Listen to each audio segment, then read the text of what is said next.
Olá, trilheiro! Olá, trilheira! Vamos dar sequência à nossa aula sobre a lei de drogas. Então, hoje trataremos de um dos temas mais importantes da Lei 11.343, que é o tema mais recorrente, não só em provas para concurso, provas da Ordem dos Advogados do Brasil, como também na própria jurisprudência, tanto do Tribunal de Justiça Estadual quanto dos tribunais superiores, mediante as suas várias alterações de entendimentos sobre ponto específico desta figura que traz tanto estudo e empenho por parte dos doutrinadores e aplicadores da lei.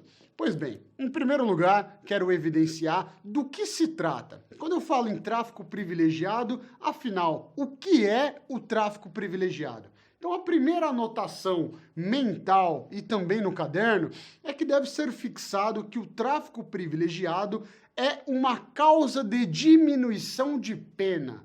O tráfico privilegiado é uma causa de diminuição de pena prevista lá no parágrafo 4º do artigo 33 da Lei de Drogas. Então vejam que o privilégio é, na verdade, para o acusado, né? Se é uma hipótese de causa de diminuição de pena, o privilegiado aí será o acusado.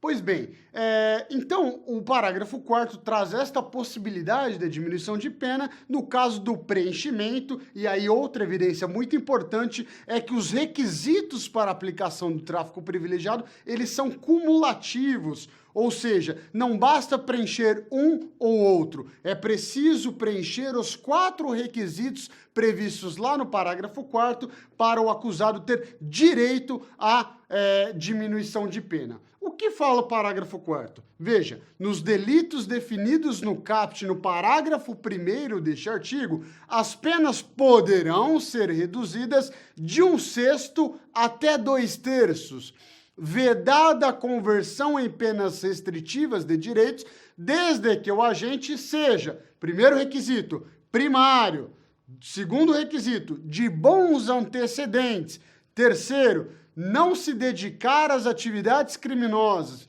e quarto, não integrar organização criminosa.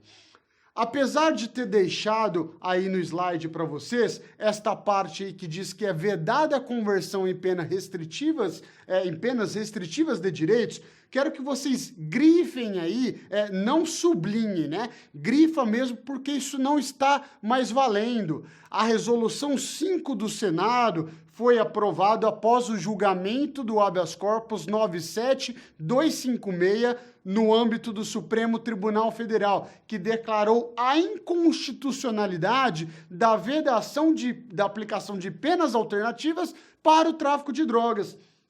Faça uma leitura lá no artigo 44 do Código Penal, que vocês vão ver que o crime de tráfico de drogas, aliado a outros requisitos do agente, a figura do privilégio se encaixa na hipótese de possibilidade de substituir uma pena privativa de liberdade, que, em outras palavras, para você que não tem muito contato com o direito, é a pena de prisão, por penas alternativas, né, substitutivas ou restritivas, que são aquelas, a exemplo, a prestação de serviço à comunidade ou o pagamento de uma pena pecuniária, né?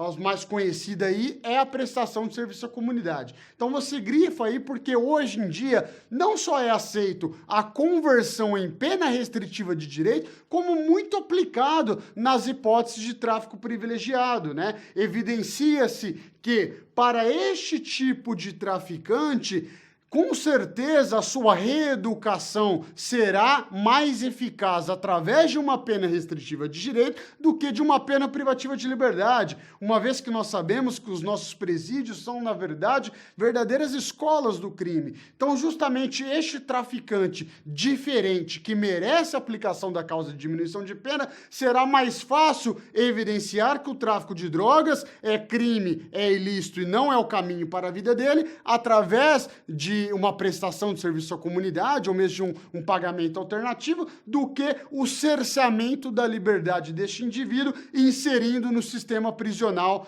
estadual. Tudo bem?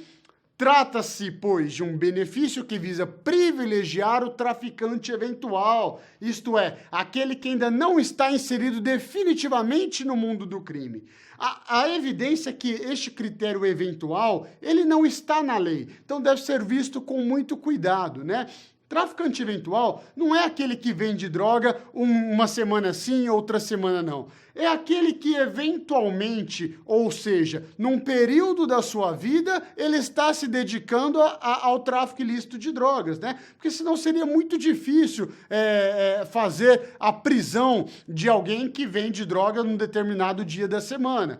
Então, este eventual significa um período da vida dele, e não um ou outro dia da semana. Via de regra, são aqueles meninos jovens, né? Há um estudo científico nesse sentido, de que jovens de 16 até 24 anos são os responsáveis pela distribuição imediata da droga. E este parágrafo veio visivelmente para beneficiar este distribuidor direto da droga, uma vez que o alvo principal das investigações não deve ser quem distribui rapidamente a droga, né? Efetuar uma pena de prisão para esse traficante direto, mas sim a investigação deve ser conduzida em face do real proprietário da droga, que é aquele que se utiliza desses jovens para fazer a venda direta. Então, esta possibilidade se aplica muito nesses jovens que fazem a venda direta, que na verdade são conhecidos como laranjas, né? Eles trabalham para os verdadeiros traficantes. Mas os requisitos legais para fins de provas, né, e concurso são os 4 requisitos aí que nós veremos rapidamente, detalhadamente, cada um deles. Pois bem, o Código Penal ele não traz o conceito de primariedade, mas sim o contrário. Então, fazendo uma interpretação contrária ao disposto no artigo 63 do Código Penal, primário será o agente que não possuir condenação no país ou no estrangeiro com trânsito em julgado, isto é, sem possibilidade de interposição de novos recursos, antes da data do cometimento de um novo crime. Então, se hoje eu cometo um crime, e para ser considerado primário, significa que até a data de ontem eu não posso ter tido nenhum outro processo que tenha o trânsito em julgado. O trânsito em julgado ele é condição necessária, desde que prévio, né? Ou seja, um dia antes, para ser considerado reincidente no novo crime, entendeu? Então, se até a data de ontem não existe o processo em que eu fui condenado e que tem o trânsito em julgado, eu sou considerado primário. Assim, mesmo que o agente possua uma condenação em primeira instância, mas ainda esteja recorrendo, né, aguardando julgamento, seja em qual instância for, neste meio tempo cometa um novo crime, primário será, entenderam? Então, se eu já cometi um crime lá atrás, fui condenado em primeira, às vezes até em segunda instância, mas estou recorrendo ao STJ ou ao STF, isso significa que não houve o trânsito em julgado. Então, se eu cometer um crime hoje, eu ainda serei considerado primário à luz do artigo 63 do Código Penal. Pois bem, observação importante a ser registrada é a chamada prescrição dos efeitos da reincidência, também conhecida como período depurador. O período depurador está previsto legalmente lá no inciso 1 do artigo 64 do Código Penal. Então, passado o período de 5 anos entre a data do cumprimento da pena ou da extinção por qualquer outro motivo, né?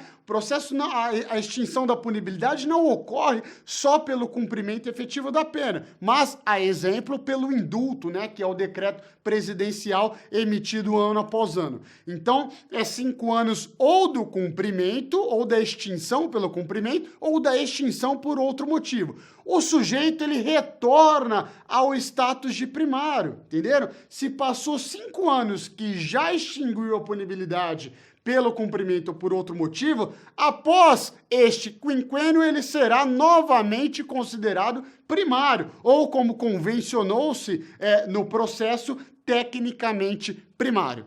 Isso quer dizer que os efeitos da reincidência permanecem por 5 anos após o cumprimento ou da extinção, não da data do fato, da extinção, sendo que, superado esse período, o magistrado não poderá considerar a reincidência para fins penais, ok?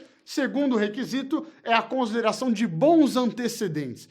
Ao contrário da reincidência, o legislador não definiu o que seria o reverso, né, que são os maus antecedentes, a fim de que fosse possível chegarmos ao conceito de bons antecedentes. Porém, certo é que os maus antecedentes se verificam quando existe uma condenação pretérita em desfavor do acusado, mas esta condenação ela não é suficiente para gerar a reincidência. Pergunto, qual é a condenação pretérita que não tem força para gerar reincidência para o acusado? É somente aquela que ultrapassou o período depurador de 5 anos. Então, se a condenação ela não gera reincidência, é porque ela ultrapassou o período previsto lá no 64, inciso 1, que é o período depurador. E então, ela será capaz de fixar maus antecedentes para o acusado.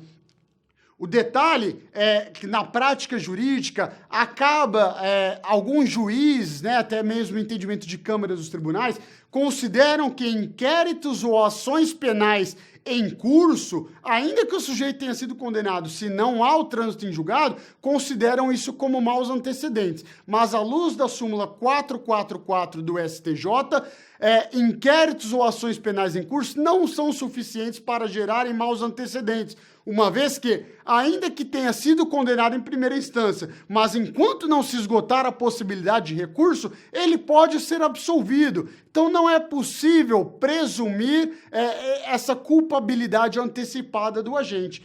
Então, à luz da súmula 444 do STJ, inquéritos ou ações penais em cursos não são suficientes para gerarem maus antecedentes. Assim, só estará caracterizado maus antecedentes quando o agente tiver uma condenação com trânsito em julgado, desde que este tenha ocorrido após o cometimento do novo crime. Ok? Lembrem-se do período depurador. Para a reincidência, existe o período depurador, né? Isto é, passados 5 anos da extinção pelo cumprimento ou por outro motivo, o sujeito não mais será considerado reincidente. Artigo 64, inciso 1.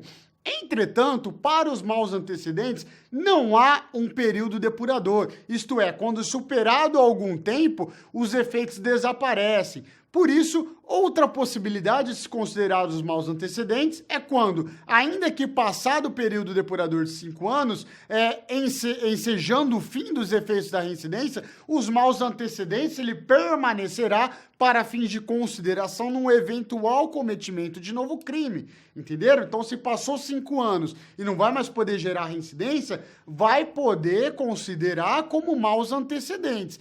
Entretanto, separei um julgado aí para vocês, o STJ, através de votos conduzidos pelo ministro Rogério Schetti Cruz, vem adotando a teoria do direito ao esquecimento. Abro aspas, o direito ao esquecimento que assiste ao condenado. Por esse direito, então, aquele que tenha cometido um crime, todavia já cumprido a pena respectiva, vê a propósito preservada sua privacidade, honra e imagem.